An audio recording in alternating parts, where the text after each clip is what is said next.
Carli, thank you so much for being with us. I'm excited for this. It's not every day I get to interview one of the world's best in anything, So I'm excited that I finally get to interview you. I've known of you, and we have a relationship through social media, but I've never really officially gotten a chance to meet you. So I'm really excited about this.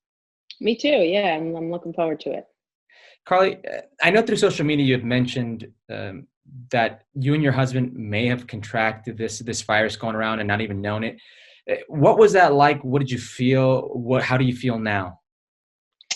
Yeah, I mean, there's no real true test of knowing. It's just kind of going back and thinking about how we were feeling. It was after actually qualifying the game against Mexico, where I wasn't really feeling myself. But there wasn't a huge amount of buzz in our country about the coronavirus. And in talking with a lot of friends and family, a lot of people were sick, this winter. And it wasn't just, flu-like symptoms. I mean, it was something where everybody was hit a bit harder. So, yeah, I out of nowhere just started to kind of get a little bit of a scratchy throat one morning, and I wasn't run down or anything. So it was a little bizarre how I woke up feeling that way and felt a little achy as well. And then, yeah, it just kind of went on for a week. My husband he was pretty bad. Now, I don't know if that was, the man cold, as they say. But he was laid up on the couch for 3 days straight. He's never felt like that before in his life. So, there's no way of telling, but it kind of makes you wonder if there was, something kind of strain of it going around back then. I think it was here a little bit longer than everybody has thought. So it is what it is. We're both healthy and fine. And yeah, it's crazy what's going on right now. It is. And I know when we were trying to link up to get this interview going, you'd said, well, I have training at such hour. You're staying active. You're still training. You're still trying to maintain in top physical shape. What is it that you actually can do to maintain in shape? Your regimen, because obviously things change. You don't have a lot of contact with the ball in a team setting, in a tactical setup. Yeah, I mean, believe it or not, I'm actually in a really good position right now. It's been a busy couple of years for myself and a lot of my teammates. It's been a busy 15-year career, to be quite honest. So we just come off the conclusion of the She Believes tournament, and I was, planning to kind of take somewhat of a little break before I got into the NWSL preseason, to make sure that I was, on course with feeling good for the Olympics. Then this kind of all came about as soon as we finished our last game at the She Believes Cup in Dallas against Japan. And I was afforded a break, a mental break, a physical break, took some time off, just basically did nothing. And, luckily my coach and mentor, James, he's got his own facility. So we've been able to, train pretty much every single day whenever I need. I've been able to go to the track, a local track, and just, get my running in outside. So I'm actually feeling really good about my environment right now. I've got a home gym as well that I work out in, but this right now, I'm taking advantage of the time to not have any appearances, not have anything other than just being home and training. And this is where I get all the repetition, and I can, continue to get better. It's almost like an extended off season that I'm getting again. And Carli, you're 37 years old, and for those out there that are listening or watching, explain what you mean by this mental break, because it's not only the physical aspect of this that you need a break from. You also need that break from what is a distraction of the actual season itself. Absolutely. And I think I'm learning that the older I get to listen to my body. I've been someone who would just literally, if I could, go 365 days out of the year.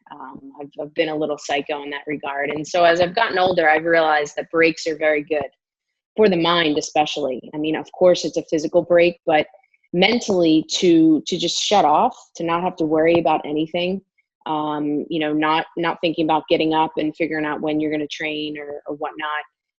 It's good for the mind, and it kind of re-motivates you. So I know when I take breaks off, 1-2 week break, it does set you backwards, as I'm sure just that 2 week window kind of coming back, you're breathing a bit heavier, you're sore, but it's worth it in the end. Before we get into the hangovers that is the World Cup and these tournaments like She Believes and all that stuff, I actually want to get to the beginning. I want to go to your childhood. You were born in New Jersey, correct?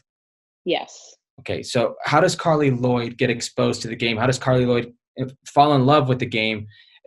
How does that process begin for Carli Lloyd? So I grew up in a small town in Delran, New Jersey, working class neighborhood, nothing glamorous. My parents didn't have loads of money growing up, but they afforded myself and my brother and sister, what we needed in life. And for me, soccer was my biggest passion right from the start. There was something about the ball where I fell in love with it. Every game was a challenge. Every game was different. Sometimes it required a little bit more of a physical play. Sometimes it was more of a skill play. But, every time I stepped out there, I could display so many different things. So I just loved the sport. And I think the biggest thing that I can credit to laying the foundation and what there's been talk around the whole country about the world of soccer in the U.S. is practicing on my own. You don't see many kids practicing on your own. Everything is structured. Everything is planned. I went to the field by myself. I jumped in with boys and I just played, and I played freely, and I made mistakes and I tried different things and I failed at doing different things. But that essentially made me into the player I am today. The street baller mentality. You see players like Messi, Ronaldo, Suarez, all those guys. There's not many of those guys left that grew up on the streets, didn't have cleats, didn't have anything glamorous, and they just played for the love of the game, and they were creative. So I was able to play freely and to try different things as a kid, and that's essentially what laid my foundation. Now, Carli, I don't want to get off on a tangent here, but what you're essentially talking about is how the world's game is portrayed all around the world except for the continental United States, where it's a suburban sport. And you talk about that street soccer mentality. Do you feel that we're too rigid and set in this structure here in the United States when it comes to how we practice our soccer? Absolutely. 100%. You're seeing kids step out onto the field nowadays and they don't have a mind of their own. They're not thinking through scenarios. They're not trying to figure it out on the field. They're being told, stand here, pass from A to B to C. There's no creativity. And, that is what troubles me, seeing that and seeing parents trying to get their kids involved in every structured activity possible. What happened to, kids just going, putting 2 water bottles down as goals and just playing in the park and playing and having fun. And, that's ultimately really where it's all about. And we're losing that sense of creativity, and hopefully things can change, but, we could probably spend a week long podcast on just how to fix the game in America. Yeah, that's like, you're absolutely right. It's a different show in itself. Okay, so let's go back on track. When does Carli Lloyd realize that she's actually good at the sport and that this may be a realistic possibility in her future? I played for the love of the game, and I think for majority of my career, I didn't really believe that I could be good. Everybody else around me believed. I had loads of coaches who told me you could play for the national team, but I just didn't feel it within. And I didn't think that I was on the right path to be able to do that. And it took me getting cut from the under 21 national team, to really, put things into perspective. I was about to quit the sport. I didn't know how to get through something like that. I was devastated.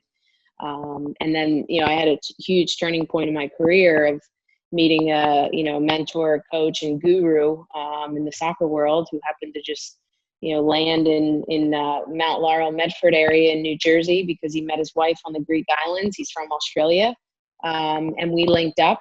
He started working with me for free. He didn't charge my parents a dime, and he told me from the start, what are your goals? What are your aspirations? And I said, I want to play for my country. I want to play in a World Cup, play in an Olympics. But I didn't believe.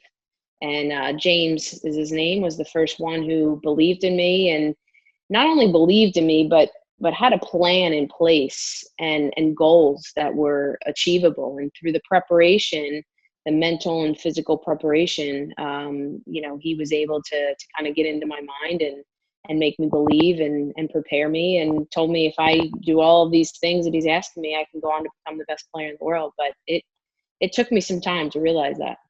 Why didn't Carli Lloyd believe that? Why is it that James believed it, the rest of the people around you believed it, but you didn't believe it?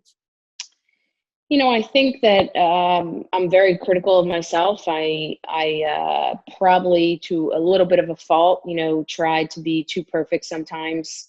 But I've always kind of lacked that self-belief. And I think that, even a player of my stature and, somebody who's accomplished all that I've accomplished and play at the highest level, it's important to have a mentor or somebody in your corner who can stick by you, having a really good support system. My husband, throughout the years, we've been married for, 3 years now. And we actually started dating in high school, and, he's been my biggest supporter. I've got friends and family. But, a mentor has been incredibly, incredibly important to me. And we've just chipped away each and every day to be the best we can be. Now, this next question, I feel you've already answered part of it. You debuted in 2005 with the U.S. Women's National Team, and your first, I want to say, 24 games, you had only one goal. What changes after those first 24 games where all of a sudden you start opening up and the floodgates are open and you become a better player, at least statistically? Well, growing up, as a youngster and then into high school and into college, I was someone who was pretty lazy. I wasn't fit. I didn't have very good character, and I was mentally weak. But I had the street baller mentality. I was fearless, and when the going got tough, I rolled the sleeves up and could play, could lift my teammates up.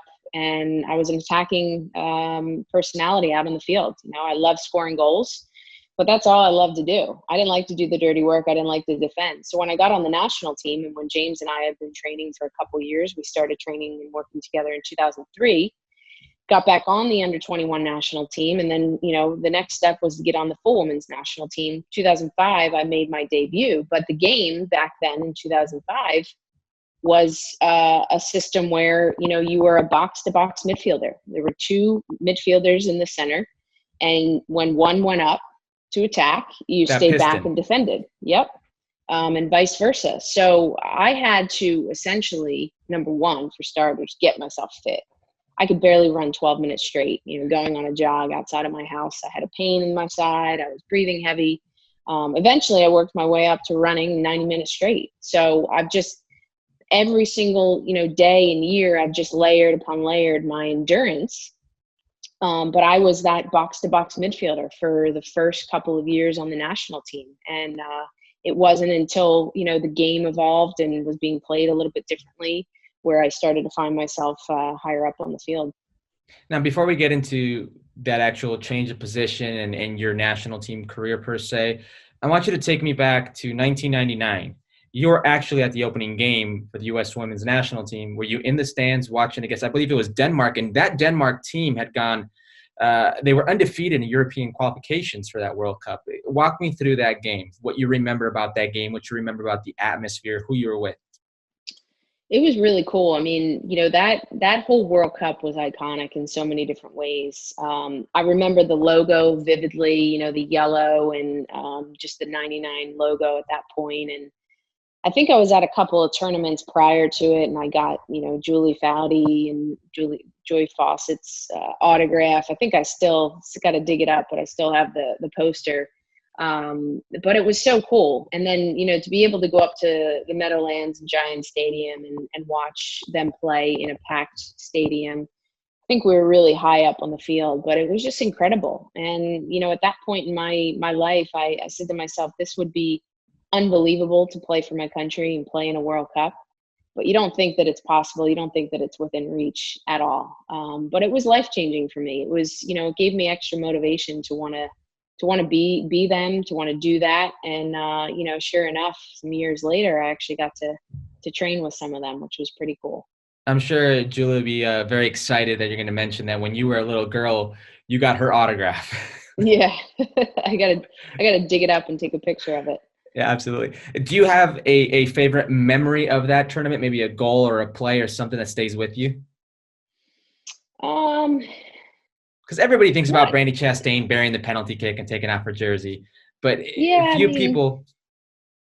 yeah, there were so many moments. I mean, obviously Brandy, making that PK at the end was iconic. Christine Lilly, saving a goal off the line. I think she was a little like 5'3" or 5'4" maybe. But there were so many unbelievable moments. I mean, just to capture that whole entire tournament was cool. Now, usually when I do this interview, I go through a person's probably whole career, whole life. But with you, it's so difficult because you've got such a long curriculum in history. I mean, you two-time World Cup champion, uh, two-time Olympic champion, two-time FIFA Women's Player of the Year. So I'm going to fast track a little. I want to know, how is it from 2005, 2010? How's it? This is me. I want to know for myself. You, former U.S. men's national team player. How do you get 100 appearances in 5 years? I don't know. I guess that's a lot, huh?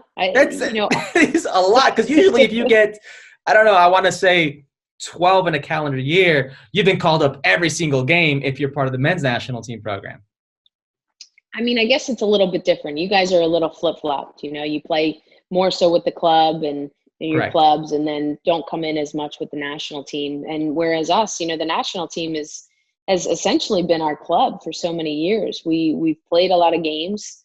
I haven't been injured too often. I haven't missed out on too many games. I have played a ton of games, and a couple of my teammates just mentioned recently that somebody mentioned I'm in the mid. I'm creeping 300, and that is just crazy to me because in a blink of an eye, 281 caps. no, I'm at I'm at 290. 290. Oh, we 294. gotta fire the stat guy. Got to update that. 294. You're gonna hit 300 international caps. That is absurd. That's amazing. Crazy. It's That's gone by amazing. really, really fast. Now, obviously, it's a huge advantage what you just described for the women's national team program, where you guys are almost treated as a club. I can only imagine there aren't too many teams around the world that can stake that claim. What's one of the disadvantages of knowing your teammates so well? It's fun. I think it's fun. It's fun to be in the national team environment with everybody, but then it's also fun to compete outside of that. When we step in between those lines, there's no friends anymore. We're competitors, and I think it's fun to tackle somebody here and there and just give a little laugh afterwards, and have some fun with it. But it's cool. It's great to see the league is thriving, the NWSL, and we're able to compete internationally as well. So I think altogether it's a good thing. It's a good thing that we all know each other super well. You brought up NWSL. You've obviously played abroad as well. If there was one thing you could change about the league for the betterment of the league and the domestic player, what would it be? I think we still have a long way to go with the league. It's getting better, but I think, we've got to make more strides. We've got to make this the best league where every player is thriving to want to come here. We've got a new commissioner, which I think is good and a first step, but I still do believe that, we've got to continue to raise the bar. I'm incredibly happy with Sky Blue FC this year, making a lot of changes. We've got a new coach. We've got a lot of new staff who are hired on. We have our facilities are now at Red Bull Arena for the games. The training is at Red Bull Arena as well. So we're making strides, but I still think we've got to really raise the bar from a professional standpoint. Is it the best league in the world in your opinion? It's definitely the best league as far as competition. Every single week, it's anybody's game. It doesn't matter what record you have, what players you have. Everybody's giving each other a game. So as far as that, yes, I do. I know that there's obviously other leagues that are doing well around the country as well. Spain, Italy, England, Sweden, France, obviously. And I think it just depends, on those types of leagues. There's a couple of teams who definitely have it, professional like environment. And then there's some teams that, there's a big drop off. So hopefully we can continue the investment around the world. It's only going to make, everybody better, make teams better, and the women's game better. Absolutely. Let's move forward to 2015. Confession. I remember being in San Diego at Petco Park, which is home of the San Diego Padres. I was still an active player with both club. I was playing Liga MX and for the U.S. men's national team. And I remember vividly the game that you guys had, the final versus Japan. There was a big viewing party at Petco Park. It was packed. I had never seen so many people on the outskirts of Petco Park for a viewing party. It only took you about, I believe, 16 minutes, something like that, to score a hat trick against Japan. And one of the most ridiculous goals I've ever seen in any level, whether it be women's or men's. From half field, you saw the Japanese keeper off her line and completely took her for a ride. Describe the moment that you're living as you just see the ball lace off your foot. Yeah, I mean, I go back to playing in the park freely and being creative. I was someone who showed up at the soccer field every single day, put a couple of balls out at the halfway line, and just tried to drill them. And I loved just watching the ball go in and hitting the back of the net. And there wouldn't be a keeper in there, and I would actually practice it, here and there. I didn't spend a whole lot of time on it. But that day, I was in the flow. I was just in the park, couldn't tell you who I was playing against. I was having fun. I was enjoying things. We had momentum. And yeah, that keeper, I've noticed that keeper off her line numerous times. That was something that you scouted. In playing them, she was just the way that they played, the style that they played. She was good with her feet. So she was off her line. And in that era of the game, keepers were really starting to use their feet more and be involved more. So I took notice of that. And the millisecond that the ball came to me, I kind of touched it. I literally looked up, and within a millisecond, I knew, and I just hit it. And I couldn't have struck the ball any better than when it left my foot. It was one of those feelings where you're like, wow, that was hit pure. Luckily she got a couple of fingertips on it, but luckily it still went in. Carli, you talk about being in that flow. Other athletes have referred to it as the zone. Describe what it is when an athlete gets into that flow, that zone. I think, for me in that particular tournament, the way that the tournament started and the way that it ended was totally different from my individual standpoint and the team's. I think that there was a little bit of pressure and fear that maybe we all were playing with. There were a few tactical adjustments that were made. So, for me individually, the start of the knockout rounds, we played Colombia. We ended up winning that game. Then we played China. It was like I just was focusing on my previous performance. I was not worried about getting to the final. I was not worried about winning the World Cup. It was, played Colombia. The next game was against China, the quarterfinals. It was, for me, a little bit better than I was against Colombia.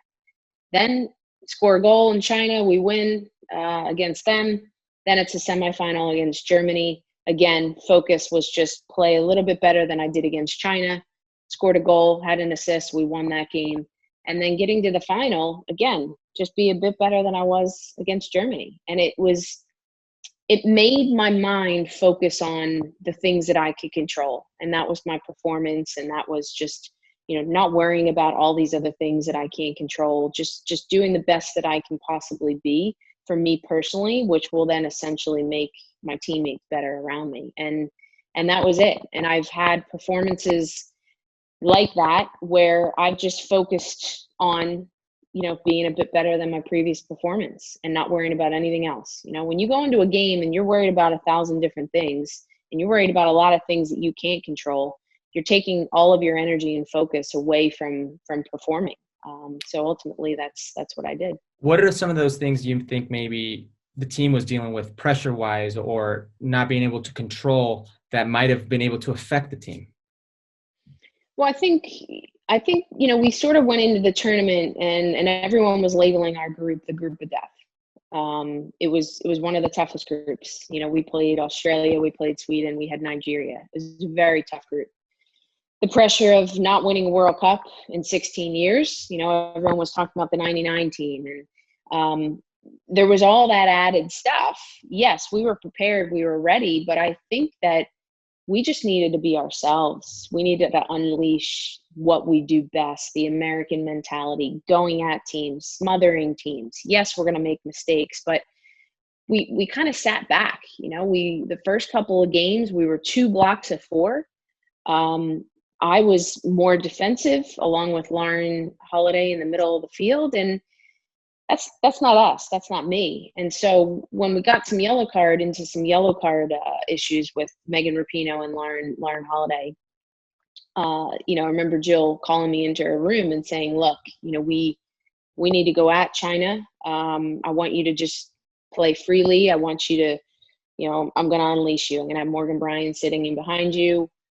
Go be yourself, and you're going to push up almost as like a withdrawn forward."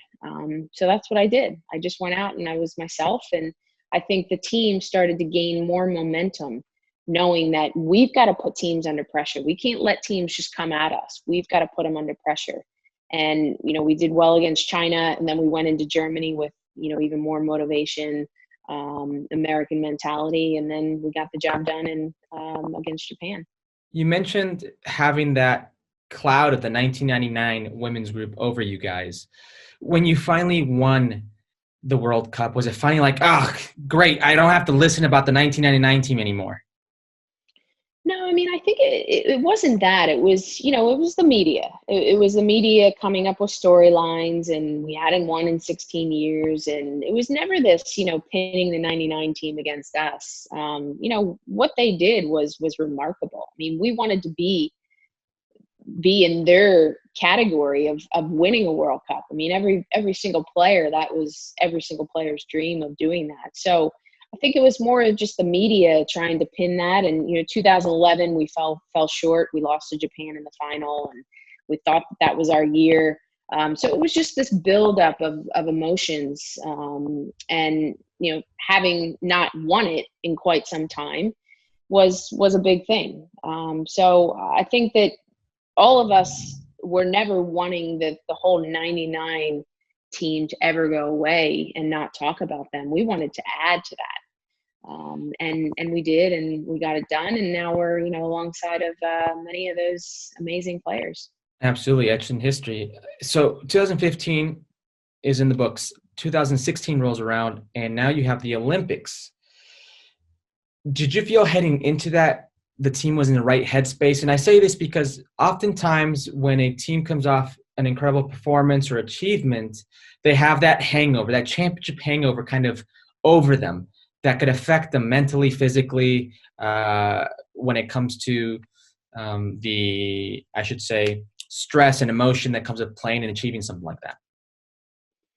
Yeah, it's tough. That's why there's no team that's gone on to win a World Cup and to win Olympics back to back. It's a tough stretch. You spend 3 years prepping for a World Cup, 4 years prepping for a World Cup, play the World Cup, and then you quickly have to turn your gear and turn your attention to qualifying for an Olympics and then competing in Olympics. So there's no time in between, aside from this year now with Tokyo being postponed a year. So it's tough. It's challenging, and I think a lot of us were very busy off the field. There were a lot of things that came our way because of winning a World Cup, which was truly amazing. But I don't think that we were ourselves. I don't think that we were able to be creative and fluid in the way and style of how we were playing. And it was disappointing. It was very disappointing to fall that short. Why couldn't you be yourself? Why couldn't the team play the way it played, the previous 12 months? What was missing? What was lacking? Was there certain instructions, maybe from the coaching staff, that prohibited you guys' play of style to emulate what you guys did in the World Cup? I think those last couple of games we just kind of played freely as a team. We like I said, we went after teams, and it wasn't a matter of, stand here, stand here. It was just a matter of, whatever the game is dictating, just kind of read that. And we were organized defensively. We did sit back a little bit, but then we countered. So, I can't pinpoint exactly, what it was. It just, we weren't at our best when we needed to be. And I think every single player was extremely disappointed in that regard to come out short from that tournament. Obviously, there was a lot of disappointment. Hope Solo came out and said straight right after the game, "We lost to a bunch of cowards. The better team did not win." I don't want to ask you to comment on our comments. I want you to ask you if you agree with that sentiment. I think Hope is somebody who wears her heart on her sleeve. She says how it is. I think sometimes, maybe not in the best moments. But I know Hope very well, and I knew, what she was talking about. I mean, Sweden came out with a good game plan. They sat in, they waited to counter us, and they were smart. And they had Lota up top, who was, in my opinion, probably one of the best strikers as far as her movement off the ball and making runs and behind the back line. I mean, she was world class at that. And they beat us, but I think that, what Hope was referring to was just a heat of the moment type of thing. And I mean, I haven't talked to her since about those comments, if she still wishes she said them or wishes she didn't, but it was just disappointing, the whole Olympics, of going home early and not winning. We see this often in world football, not only in the women's game but also in the men's game, where Mourinho or Cholo Simeone, the way that his team, Atletico Madrid or any Mourinho team, play, people feel is less than what is actual football, because it's not the Pep Guardiola way. It's not an offensive, structured game. Are you in the mindset that all that matters is to win, or does the game need to be played a certain way? Well, I'm going to kind of just base things off of right now in our current situation with Vlatko coming in and coaching. Vlatko and the coaching staff haven't come in and tried to reinvent the wheel. We are the best team in the world. We have proven that. We have an unbelievable pool of talented players who bring so many different unique things to the table. He has put his spice on it and his twist on it, and that is to play a certain way, building out of the back, how to break teams down, but he's doing it with the personnel that we have. He can't come in here and say, I want to play like Barcelona. I want to play tiki-taka. We aren't Barcelona.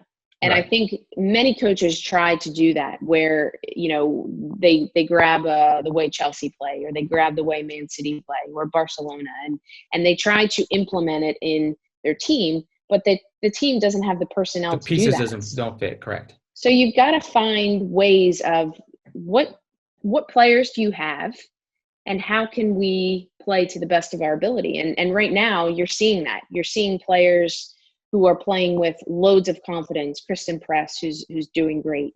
Kristen Press is a player who, she doesn't need structure.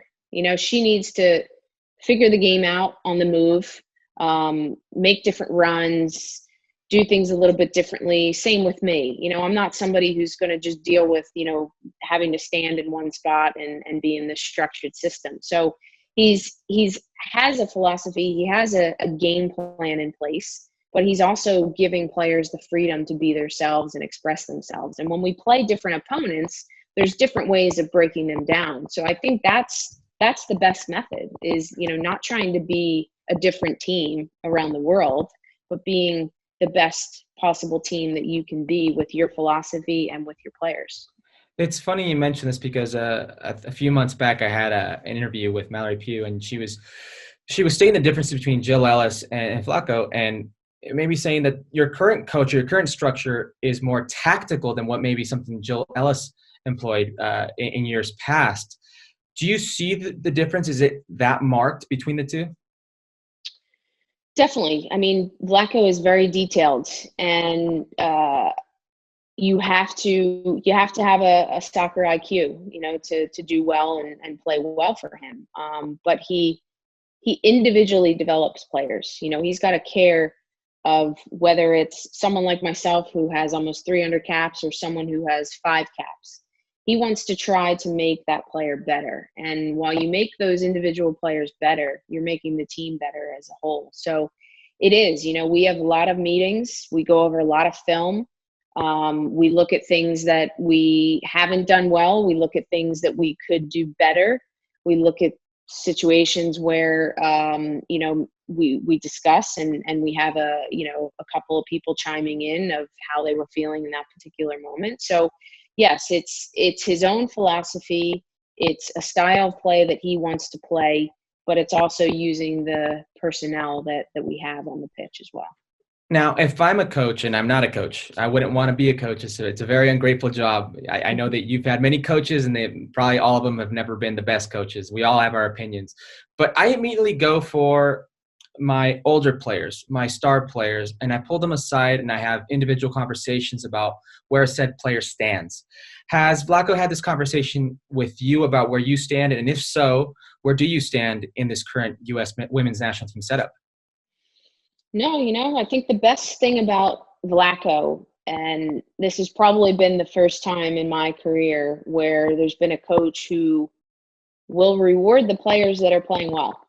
Simple. If you're giving your all every single day in training and you're performing in games and you are doing what he is wanting you to do on the field, you're going to play. So there's no need for a conversation. And it doesn't matter whether you're 37 or whether you're 16. If a 16-year-old is good enough and performing and day in and day out at training and working really hard, they're going to play. So I think that's what's really special is it keeps the whole group on their toes. It keeps the group competitive and it pushes people. And I think that's ultimately how you get the best out of one another. You never want to be comfortable. As a player, you never want to be comfortable. And I think that's what's really special about him. And I respect him a great deal. I show up every single day and work as hard as I can. And I don't need him to pat me on the back or whatnot. I just want to keep getting better.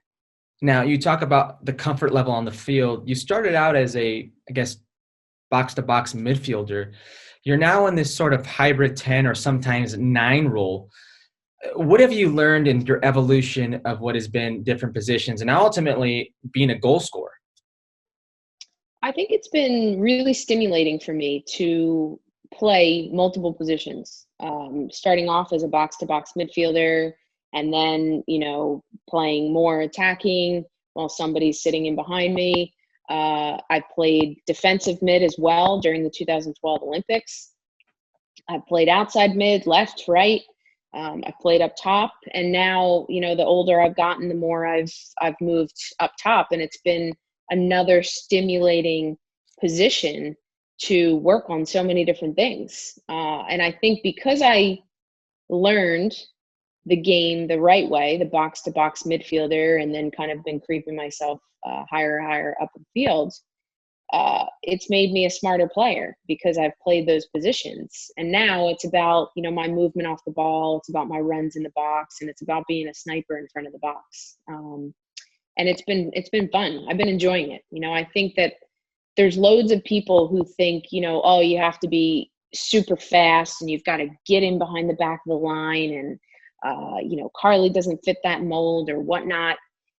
It's not about that. The game has evolved so much that the smarter and more efficient that you are as a player, it doesn't matter how fast you are. You could have somebody who's the fastest player up top, but if you're going to be offsides all the time, you're not doing the job right, or if you're going to be someone who can't put the ball away, it doesn't matter. So you've got to be smart and efficient. And that's what I've been trying to do. Carli, I've seen your interviews. I've heard podcasts with you. I've read things about you, and you use this phrase or term, I should say, sniper outside the box many times. And the more and more I think about it, this is my take. You want to be smarter about how you get open to set yourself up for said shot. But what is your take on being a sniper outside the box? It's my job to create goal scoring opportunities.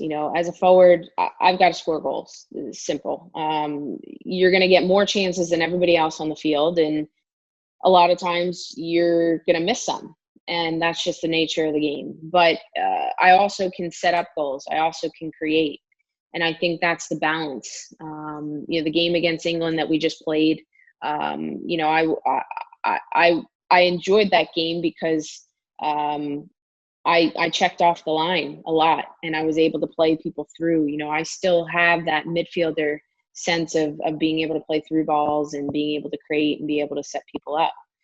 So that's still fun for me. And then as far as being a sniper, however the ball comes in, it's my job to get to it. And I've worked a ton on my shooting. I've spent hours and hours on repetitions with shooting, and it's from every different angle. It's from my left foot, my right foot, inside of the foot, laces, outside of the foot, headers, you name it. It's everything. So it's just about being very clean and very efficient because you get that split second, that opportunity to be able to put it away. Now, we've seen you obviously score goals from half field, and just recently we've seen videos of you kicking field goals.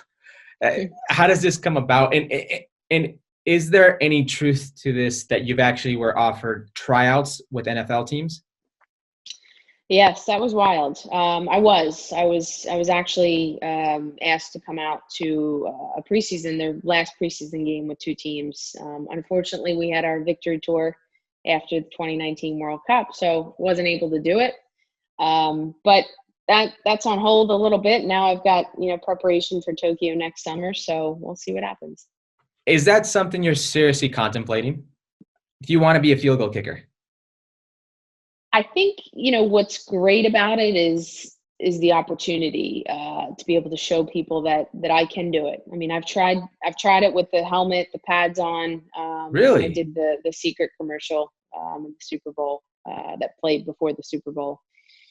And it's not, I can do it. That's the number one thing. Now, do I want to spend time actually trying to get the technique down? Right. Yes, I would want to do that before I was going to do something, because anytime I'm going to do something, I want to be serious about it.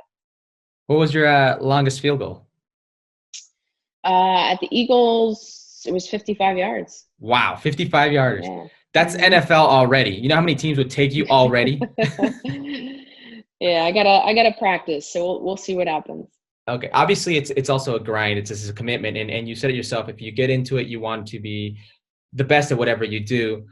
How do you balance this game that is your profession and life? Obviously, you're married, you have family, you want other things for yourself. Where do you find this balance?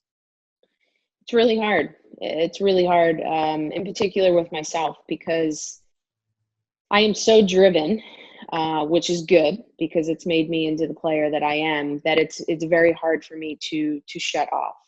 It's very hard for me to come home, to put Carli, the soccer player, away, because I'm constantly thinking about things in my mind of how to get better. And if I work on something in training, I'm rehearsing that in my mind over and over again. So it's really challenging and it's really difficult. And luckily I have an amazing husband, Brian, who is supportive, who gets it, who understands it, hasn't complained one time throughout this whole journey.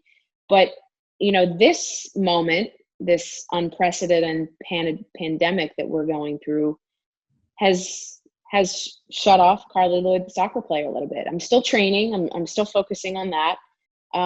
But I don't have all the other stresses with it. I don't have the teams. I don't have the travel. I don't have the appearances or the things I'm preparing for or the business things.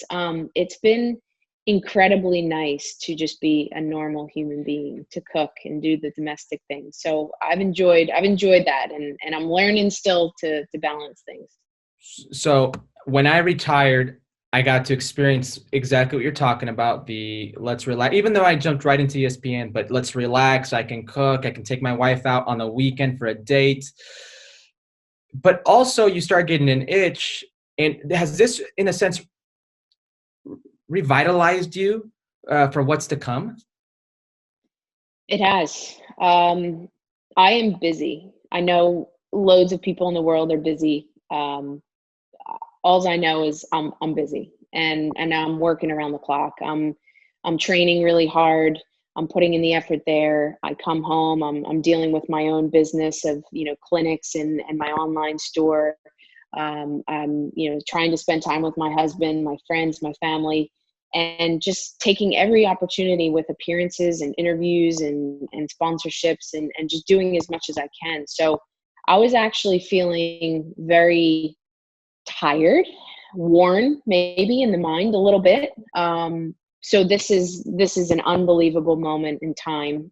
Very sad to have it happen this way, but I've been able to recharge like many other people, I'm sure, and really, really taking every opportunity out of this moment, because I don't know if we'll get another moment like this. So I'm ready to roll. Yeah, I'm feeling good. Obviously, one of those moments that made you maybe feel more tired and more worn mentally was just recently. The U.S. Soccer Federation came out, and their legal defense for your equal pay lawsuit, the women that they have right now with the federation, was it required more skill and responsibility to play for the men's national team than the women's national team. How disheartening was it for you, somebody that's played with them for 15 plus years, to hear this from your own federation? It was tough. Yeah, it was definitely tough, especially while we were competing in the She Believes tournament, and it was International Women's Day. And so to kind of get hit with all this stuff coming out in the midst of that, I think our team did a phenomenal job of kind of putting that to the side and playing and performing and winning like we do, because that's ultimately the best thing that we can do, is go out there and give it everything we have. So yeah, it was definitely very disappointing. I know that the support that U.S. Soccer has given us over the years has been far better than any other team around the world. And with that support, we have been able to be as successful as we can be, but we can be better. We can push the bar, we can make things better. I think that, what we've done for the sport and what we've done throughout the success of this team from the start in the 80s has been incredible. We've been the number one team in the world for so many years. And so hopefully we can figure this whole situation out and move forward, and we'll see what happens. You speak about that support, and the U.S. men's national team have collectively issued a statement voicing their support. And it says, briefly, USSF has been working very hard to sell a false narrative to the public. My question is, why do you think individually there hasn't been more U.S. men's national team players voicing their support for you guys? I'm not sure. It's kind of a shame, because in the span of my 15-year career, I feel like we've never really had this relationship with the men. It would be very cool to integrate the two teams, to be the one nation, one team, to have a camp side by side with one another, where one's training on one field and we're training on another field. So, I've spoken to some of the players throughout the course of my career, and they've been very supportive, and they've been, very just happy for us and the success that we've had, and vice versa. We know that this hasn't been a battle against the women versus the men. We need both, men and women from the teams to be supportive of one another. So I'm not really sure. I know that it's tough. It's tough to come out with statements, and I hope the men, continue to keep pushing on and making things better, and we do the same. But we're in this together, and I hope that they know that we fully support them as well. I guess from an outsider's perspective, because I'm no longer part of that pool or that team, it's part of this feels like it's a shame because the general public sees it as the men versus the women now instead of a case with U.S. Soccer. Yeah, it's been tough, because I think there's been so many things that have maybe been taken out of context throughout this whole EEOC claim and the lawsuit, moving forward. And I think that, I've got people coming up to me and saying, the women are great, and, I don't like watching the men. And I'm like, well, you should like watching the men, because Right. the men, are helping us and vice versa. So, we've got to show support to both, because we both need each other. And it's been a challenging time on the men's side. I know this. I know it's been, as a former player, to have these different situations that arise, and what's happened, not qualifying for a World Cup. I mean, I couldn't imagine. So it's hard enough in that regard, and hopefully things can now get better. But I've got full support in the men, and I hope that in the future we can maybe be integrated a little bit more, so we kind of get to know each other a little bit more. Absolutely. Before we let you go, I got to get your perfect U.S. women's national team player, and this is how this dynamic is going to go. I'm going to give you, for an example, who's got the best right foot, left foot, and so on. And you got to give me somebody past or present that you would say the best. We're going to build our perfect U.S. women's national team player. Okay? Okay. Here you go. The best right foot. You can include yourself. I'm going to say myself. I knew you were going to say yourself. There we go. Best left foot. Probably Christine Lilly. Christine Lilly. Okay. Best heading ability. There's a few who can go here. Guess got to say Abby. Abby. And Julie would be the present right now, right? Close second. Yeah. Game IQ. Think about this. Game IQ. Who manages the situations best on that field? I'll probably have to say Megan Rapinoe. Rapinoe. Okay. Mm-hmm. How about speed?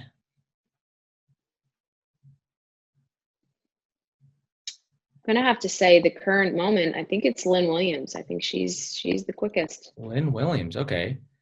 How about mentality? That when things are tough, you just always count on this person. It's clutch. It's always the attitude, the persona that comes forth. I mean, I gotta say myself. I don't know. I think a lot of people have mentality, but I like to think I'm the mentally toughest. How about this one? Technical ability.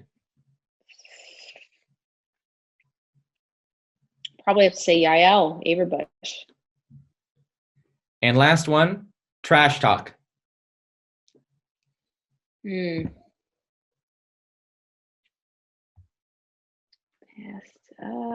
Gosh.